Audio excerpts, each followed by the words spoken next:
Mapagpalang araw naman po sa inyo lahat. Nandito naman po ang Hiwaga ng Pangasinan na magtuturo po sa inyo ng karunungan din po.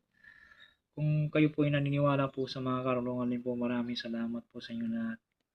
Saludo po ako sa inyo na mga naniniwala po dyan. Ang isishare ko po sa inyo ay orasyong hindi puputok ang baril po. Ito po ay subok-subok na po kung talagang mapapandar nyo po siya. Kung sakasakaling hindi nyo po pumapandar po, kung nagdi-devotion po kayo, isama nyo po sa devotion po para sigurado pong mapandar nyo po ito.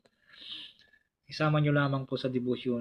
Kung mga security po dyan, mga sundalo po sa mga Air Force o Army, kung narinig nyo po na pakinggan nyo po itong aking video po, ay kunin nyo na po ito at magagamit nyo po ito. Orasyon, hindi puputok ang baril. Usalin sa inyong isipan ng tatlong ulit at pasimpleng ihip sa baril ng inyong kaharap o kaaway at iyong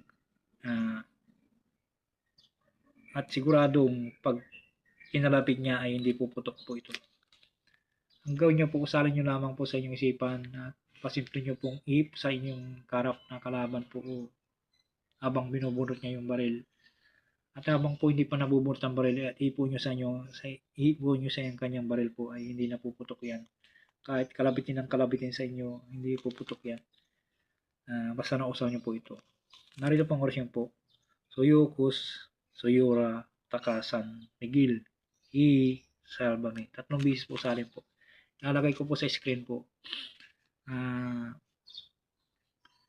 Kapag nausal nyo po ito, ang gawin nyo po, isama nyo po sa pagdidibusyon nyo po para lalo po lumakas po kapangyarihan po na hindi niya na po pa nabubunot po, hindi na puputok ang kanyang baril po.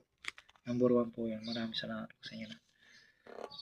Sana po kunin nyo po ito at paki-follow, like, and share po, paki-subscribe po. Hiwaga ng Pangasinan lamang po. Maraming salamat po.